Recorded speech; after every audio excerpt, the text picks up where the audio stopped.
Olá, hoje é quarta-feira, 29 de agosto de 2018 e começa agora mais um programa Política em Debate com o nosso colega aqui, Rodrigo Lima, para comentar os assuntos aí que estão bombando na política não só rio-pretense, mas nacional, porque a gente está num período de franca efervescência com a campanha eleitoral, né, Rodrigo? Boa tarde. Boa tarde a você, Rogério, e aos amigos também do internautas que acompanham o Facebook do Jornal Diário da Região. Rogério, estamos aí há 2 dias do início da propaganda eleitoral no rádio e na televisão. A gente percebe que o meio político agora e uma parcela, boa parte dos eleitores volta as suas atenções aí de fato para a eleição, né? Aí parece que a eleição vai começar agora. Exatamente. E candidatos aí apostando tudo no programa eleitoral. Em especial, o ex-governador de São Paulo, Geraldo Alckmin, que é candidato à presidência da República e que tem o maior tempo no horário eleitoral para presidente. Ele tem quase metade do horário eleitoral em virtude das alianças que ele fez com vários partidos aí. Lembrando que o tempo de televisão é contabilizado, é contado de acordo com a representação partidária na Câmara dos Deputados em Brasília. Então o Alckmin conseguiu aí mais de 5 minutos por bloco. Cada bloco tem 12 minutos e pouco. Então, ou seja, quase metade do programa eleitoral será do Geraldo Alckmin. Só para fazer um contraponto, para você ter uma ideia da importância desse tempo todo, o líder das pesquisas eleitorais sem o presidente Lula, o Jair Bolsonaro, tem apenas 8 segundos na televisão. Exatamente. E o programa eleitoral desse ano, a eleição desse ano também vai ser um teste para saber se o programa eleitoral na TV, sobretudo também no rádio, né, mas sobretudo na TV, é fundamental para ganhar a eleição no país. Até a última eleição foi provado que sim, né? A eleição até a disputa de 2014, que acabou sendo disputada no segundo turno entre Dilma e Aécio, ela foi uma campanha televisiva, né? Mas de lá para cá aumentou a influência das redes sociais na vida aí das pessoas, né? O Bolsonaro é um exemplo. Ele tem apenas 8 segundos de TV, mas ele e seu grupo de apoiadores, eles são muito eficientes, muito presentes na rede social. Ele já, em visita aqui, até na semana passada aqui na região, inclusive aqui em Rio Preto, a gente teve a oportunidade de perguntar isso diretamente para o candidato, né? Ele disse o que o senhor pretende fazer nos seus 8 segundos. Ele falou, olha, vou dizer meu nome e que defendo aí a família, a pátria. A pátria, e basicamente vai ser isso. Até a brincadeira provocou até ali algumas risadas, porque o pessoal ainda vai sobrar tempo. Mas a aposta, o que eles devem fazer, a estratégia do PSL, é que enquanto o programa de rádio e televisão estiver sendo veiculado, eles vão fazer, por exemplo, lives. Fazer o ao vivo ali, colocar um vídeo do candidato ao vivo no Facebook e nas outras plataformas também que eles usam, que é o Twitter, também eles usam muito fortemente para trazer as suas propostas, né? Basicamente, quem assiste o Facebook, acompanha o Facebook do Jair Bolsonaro aí, ele chegando nos lugares e aí tem toda aquela questão das pessoas gritando mito, mito, mito. Hoje ele está no Rio Grande do Sul, todo dia onde ele vai, eles postam esse ao vivo aí do candidato com a sua chegada, com a recepção do seu eleitorado, praticamente é igual. Ele é muito presente, né? Ele sabe usar, a equipe do Bolsonaro, os filhos, né? Sabem usar. Ele criou uma marca, ele criou um personagem muito forte. Você vê que ele faz os gestos de arma, que ele faz a brincadeira do óculos escuro, que até o Branconaro, o vereador Anderson Branco, passou a usar um tempo aqui e depois até deixou de usar esse óculos escuro, inclusive na sessão, né, Guilherme? Então se criou um personagem muito forte nesse sentido. E midiático, né? Midiático. E aí ele surfa, dá claramente que com você ele é uma pessoa, o tratamento é uma pessoa, e com o público ele incorpora o personagem ali, o mito, né? O mito. E não se sabe até que ponto não há manipulação, né, com essas coisas de robôs e tal, mas uma coisa é certa, os adeptos, os fãs, os eleitores de Bolsonaro, eles também são muito presentes nas redes e defendem o candidato, né? Existe sim uma certa dose de espontaneidade, é inegável, né? A gente pode perceber hoje também, Rogério, a gente vê, por exemplo, nas redes sociais o crescimento do presidenciável também, João Amoedo. Conversando até com o editor Bruno Giliardi, a gente percebe que ele fez um investimento muito pequeno no Facebook e o Facebook dele cresceu muito em relação às outras candidaturas.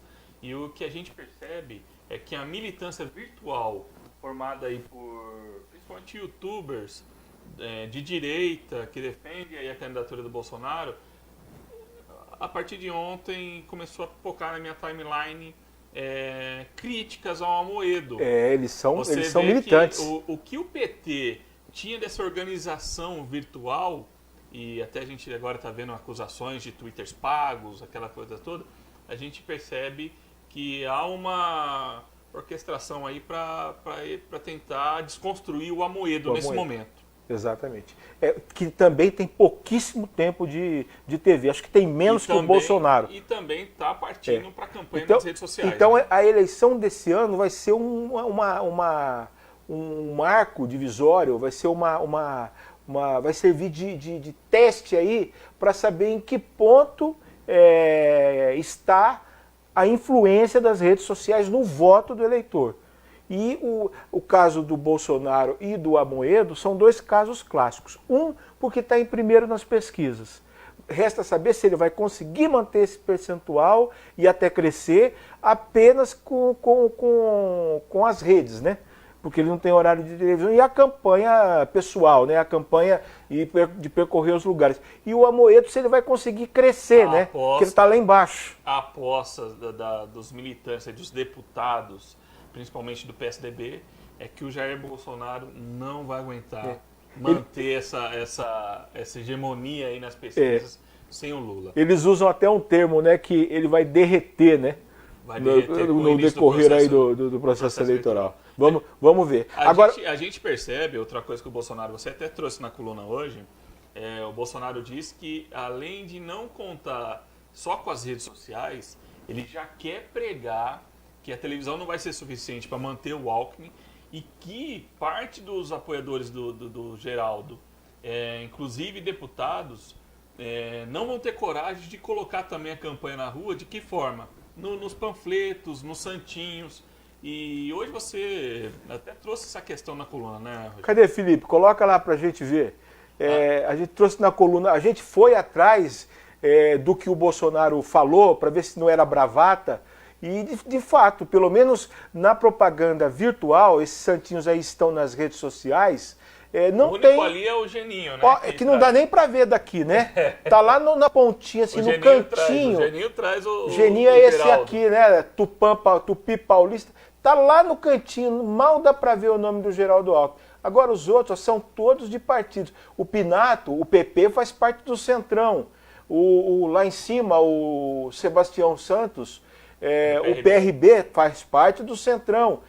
O Mota, PR, faz parte do Centrão. O PSD, Partido do Kassab, não faz parte do Centrão, mas também não aparece, como a gente viu ali do Pupo e do próprio Eleusis Paiva, né? Justamente. E não é só não, ó. Antes de vir para cá, eu estava olhando, primeira propaganda da Ivani Vaz de Lima, lá. Para quem não sabia, a Ivani, no último final da semana, ela definiu aí, junto ao diretório estadual do PSDB, lançar sua candidatura a deputada federal e com apoio evidente aí do marido. Ela vai, a principal dobrada dela, obviamente, é com o deputado estadual Vaz de Lima, com quem é casada desde o início da década de 70, me falou, acho que 74, né? 73, 74. E na propaganda dela também não tem nem Geraldo, muito menos também não conta com o Dória, né? O Dória, pelo menos, o pessoal tem divulgado bastante. Não se sabe se esses candidatos aí vão mudar o comportamento diante da campanha. Mas uma das razões, talvez, uma hipótese deles quererem esconder aí o Geraldo Alckmin é a rejeição. Saiu uma pesquisa segunda-feira, encomendada por um banco de investimentos, né? Porque eles estão muito preocupados com o futuro do dinheiro deles, né? Que passa pela solução aí dos problemas econômicos do país. E está lá, o Geraldo Alckmin é o candidato com a maior rejeição, com quase 60%.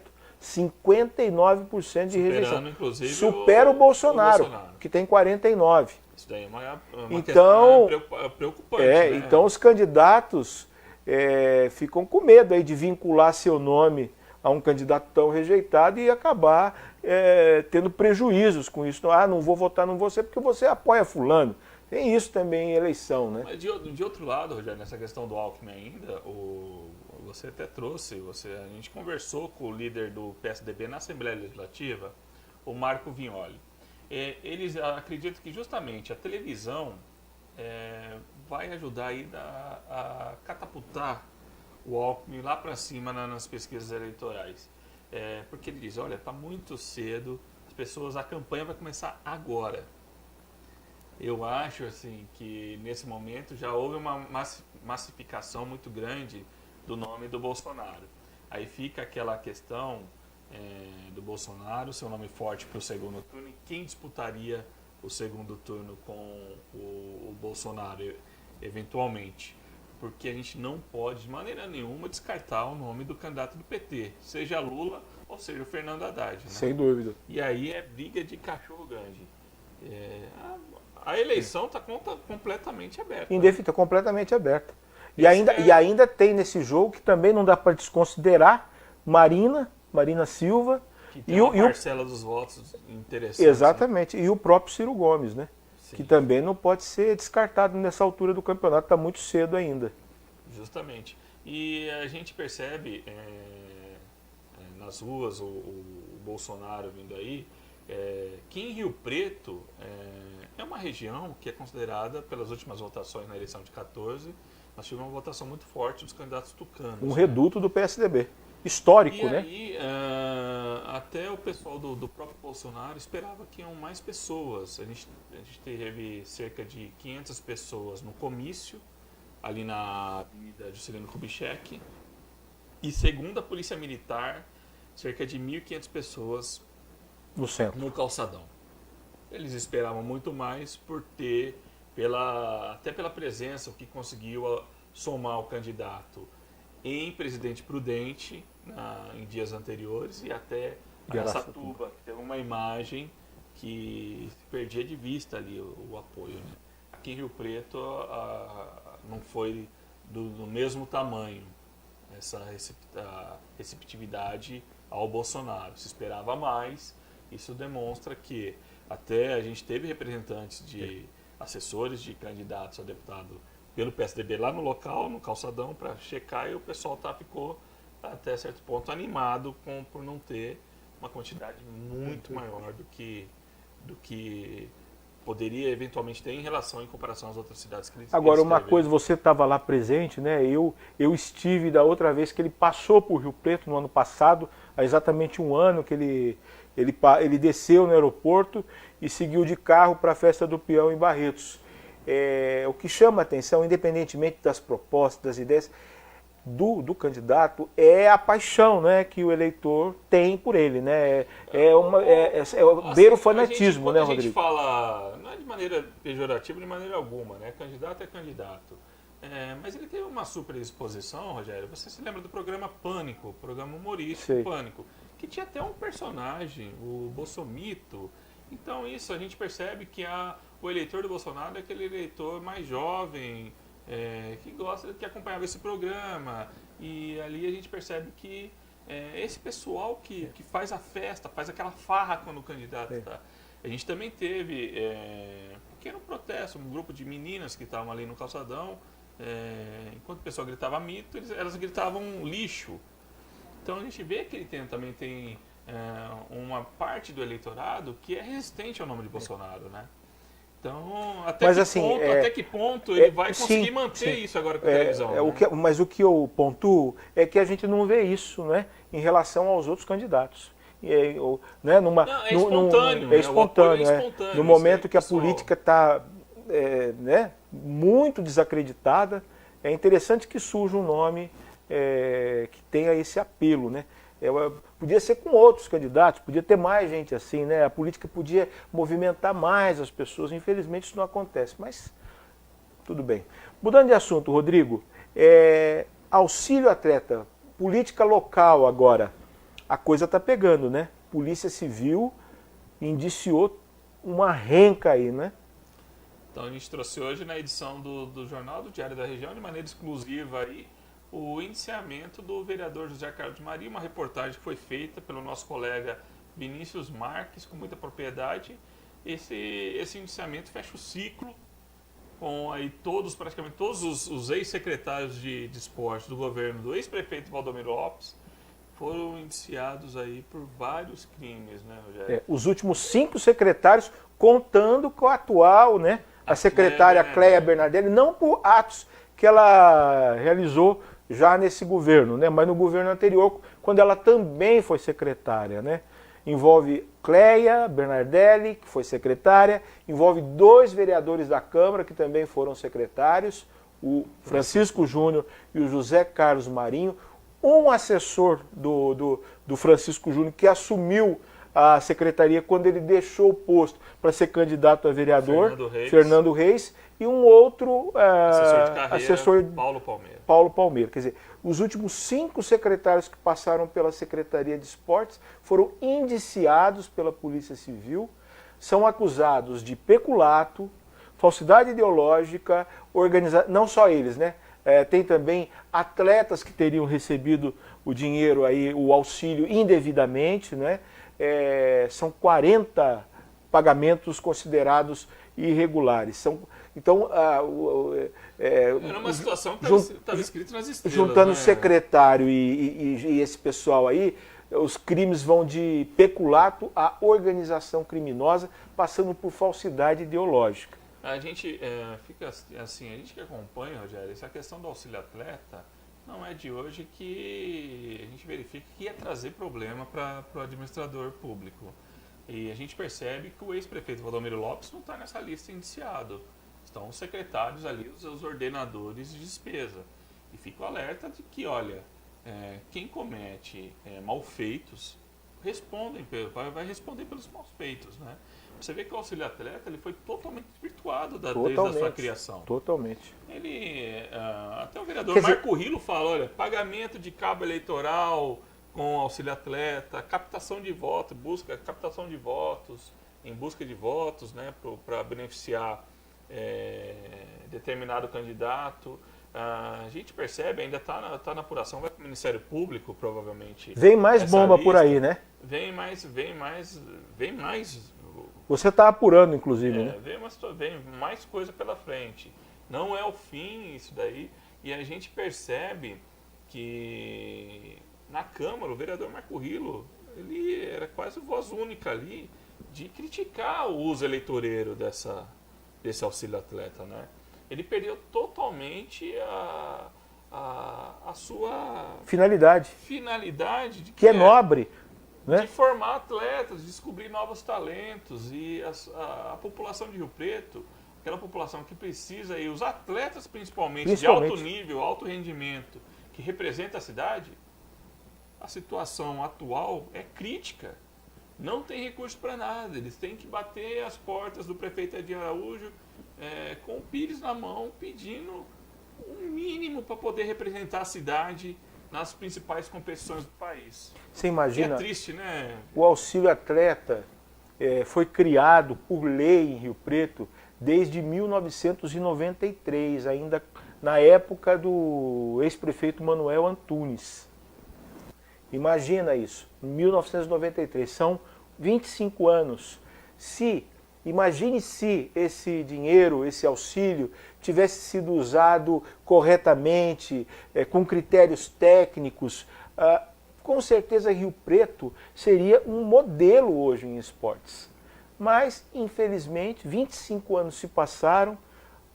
O que se pode dizer do esporte em Rio Preto?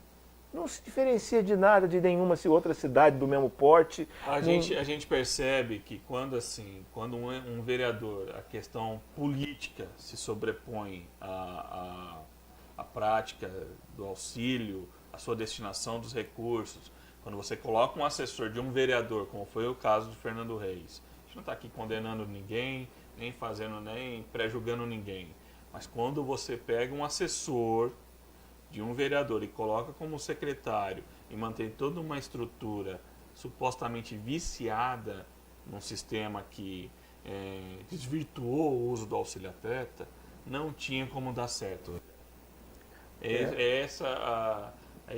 Fica muito evidente isso, que havia o erro e se insistiu no erro. Agora acabou culminando no indiciamento de todo mundo. Eles negam as acusações, mas a polícia fez um trabalho a polícia não acredita na negativa muito deles. Específico, né? São crimes, você viu o teor dos crimes que você citou.